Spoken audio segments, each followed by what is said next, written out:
Kaugnay pa rin yan, may mga personalidad pang hindi na isama sa mga kakasuhan ayon sa grupong Justice for Missing sa Bungero Network. Pagtitiyak ng palasyo, naging maingat ang pagbuo ng mga kaso para tiyak na matibay ang mga ebidensya. Nakatutok si Chino Gaston.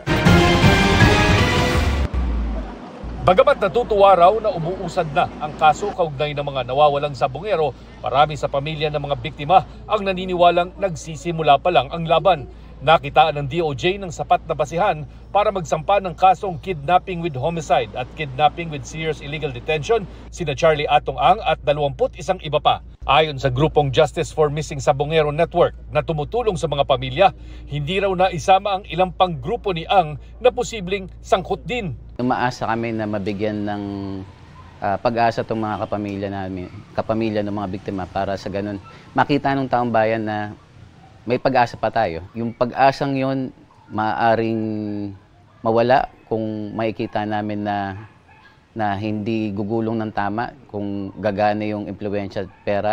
Ayon sa Malacanang, naging mapanuri at maingat ang proseso ng pagbuo ng kaso alinsunod sa kautusan ng Pangulong Marcos. Ang nais naman lagi ng Pangulo ay dapat kung magsasampa ng kaso, ito'y naaayon sa ebidensya. Ayaw niya po ng agarang pag-iimbestiga tapos walang ebidensya dahil kawawa naman din po ang mga inosenteng tao. Kaya muli, sinasabi natin, hindi katulad ng iba, ang Pangulo po ay nais na puro ebidensya ang gamitin. Hindi madalian. Kasama raw sa babantayan ng pamilya ng mga biktima ay kung magkakaroon ng special treatment ang mga akusado sa korte man o sa loob ng kulungan. Para sa GMA Integrated News, Chino Gaston, nakatutok, 24 oras.